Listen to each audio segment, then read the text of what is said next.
இப்போ பாருங்க நம்மளோட சிக்கன் குழம்பு எவ்வளோ ஒரு சூப்பராக இருக்குது பார்த்தீங்களா? பார்க்கவே எவ்வளோ ஒரு சூப்பராக இருக்குது, டேஸ்ட்டும் அந்தளவுக்கு சூப்பராக இருக்கும். இப்போ சிக்கன் குழம்பு தான் செய்ய போகிறோம், வாங்க எப்படி செய்யலாம்னு பார்க்கலாம். Hi friends, welcome to Kerala சமையல். கேரளா சமையலில் சிக்கன் குழம்பு தான் பண்ண போகிறோம், வாங்க எப்படி செய்யலாம்னு பார்க்கலாம். நம்ம சிக்கன் குழம்பு தான் பண்ண போகிறோம். அதை பாருங்க 1 கிலோ சிக்கன் எடுத்திருக்கேன். கழுவிட்டு எவ்வளோ மஞ்சத்தூள் உப்பும் போட்டு நல்லா கழுவி எடுத்துன்னு வந்திருக்கேன். இப்போது 1/4 கப் தயிர் சேர்த்துக்கோங்க. நல்லா கெட்டியான தயிரை சேர்த்துக்கோங்க. தயிர் சேர்த்துட்டு நல்லா கை வச்சு நல்லா கலந்து கொடுத்துக்கோங்க. சிக்கனோட தயிர் சேர்த்து பண்ணும்போது சிக்கன் நல்லா சாஃப்டாக இருக்கும், டேஸ்ட்டும் நல்லாயிருக்கும். நல்லா கலந்து கொடுத்துக்கோங்க. இந்த அளவுக்கு நல்லா கலந்து எடுத்தோம்ல, மூடி போட்டு மூடி ஒரு ஓரமாக மாற்றி வச்சுக்கோங்க. சிக்கன் குழம்பு பண்ணுறதுக்கு அடுப்பில் ஒரு பாத்திரம் வச்சுக்கோங்க. ஒரு 3 டேபிள் ஸ்பூன் எண்ணெய் சேர்த்துக்கோங்க. கொஞ்சம் எண்ணெய் எக்ஸ்ட்ராவே சேர்த்துக்கோங்க. எண்ணெய் சேர்த்து எண்ணெய் நல்லா சூடாயிடுச்சு. 2 துண்டு பட்டை, 5-6 கிராம்பு, 1 டேபிள் ஸ்பூன் பெருஞ்சீரகம் சேர்த்து கொடுத்துக்கோங்க. ஃப்ரெண்ட்ஸ், இப்போ நம்ம சேர்த்தா பட்டை கிராம்பு வெந்தயம் நல்லா பொரிஞ்சு வந்துருச்சு. ஒரு கொத்து கருவேப்பிலை சேர்த்துக்கோங்க. கருவேப்பிலை சேர்த்து கருவேப்பிலை நல்லா பொரிஞ்சு வந்துருச்சு. இப்போது நீல வாக்கில் 3 மீடியம் சைஸ் வெங்காயத்தை கட் பண்ணி வச்சுருக்கா, உள்ளே சேர்த்துக்கோங்க. வெங்காயம் வதங்க உப்பு சேர்த்துக்கோங்க. சேர்த்துட்டு நல்லா வதக்கிக்கோங்க. வெங்காயத்தை ஒரு 10 நிமிஷத்துக்கு நல்லா வதக்கிக்கோங்க. இப்போ பாருங்கள், வெங்காயம் நல்லா வதங்கிடுச்சு.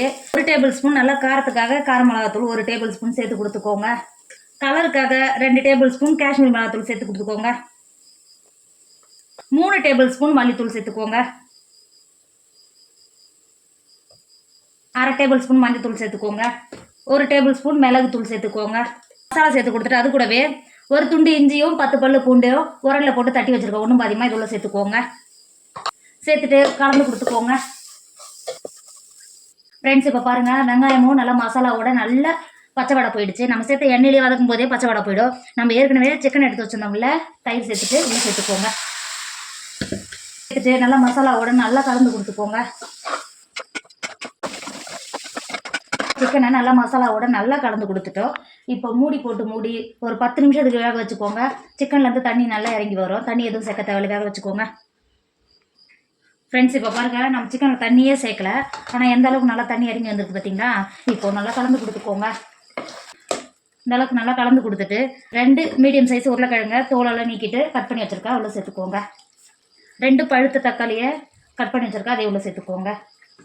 சேர்த்து கொடுத்துட்டு 1 டேபிள் ஸ்பூன் உப்பு சேர்த்துக்கோங்க. சேர்த்துட்டு சிக்கனோட நல்லா கலந்து கொடுத்துக்கோங்க. உங்களுக்கு உருளைக்கிழங்கு சேர்த்துக்க விருப்பம் இல்லைன்னா நீங்கள் சேர்த்துக்க வேணாம், சிக்கன் மட்டும் சேர்த்துக்கோங்க. சேர்த்து நல்லா கலந்து கொடுத்துக்கோங்க. நல்லா கலந்து கொடுத்துட்டு சிக்கன் ஒரு குழம்புக்கு 1/4 கப் தண்ணி சேர்த்துக்கோங்க. கொடுத்துக்கோங்க. கலந்து கொடுத்துட்டு மூடி போட்டு சிக்கனை நல்லா வேக விடுங்க. இப்போ பாருங்கள், சிக்கன் எந்த அளவுக்கு நல்லா கொதிச்சு நல்லா வெந்து வந்துருக்கு பாருங்கள். இப்போது நல்லா கலந்து கொடுத்துக்கோங்க. கலந்து கொடுத்துட்டு 1/4 கப்பு தேங்காவை மிக்சியில் போட்டு நல்லா அரைச்சி தேங்காய் பால் எடுத்து வச்சுருக்கேன், இப்போது உள்ளே சேர்த்துக்கோங்க.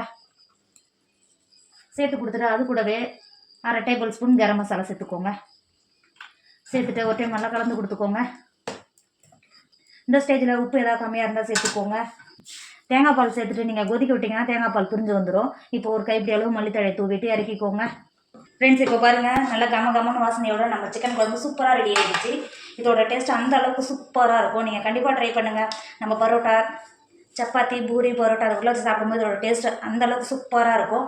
நீங்கள் சாதத்தோடு சாப்பிட்டாலும் டேஸ்ட் அந்த அளவுக்கு சூப்பராக இருக்கும். கண்டிப்பாக ட்ரை பண்ணுங்கள். என்னோட வீடியோ உங்களுக்கு பிடிச்சிருந்தா ஃப்ரெண்டு உங்கள் ஃபேமிலிக்கு ஷேர் பண்ணுங்கள். மறக்காமல் கேரளா சமையலை சப்ஸ்கிரைப் பண்ணிக்கோங்க. தேங்க்யூ.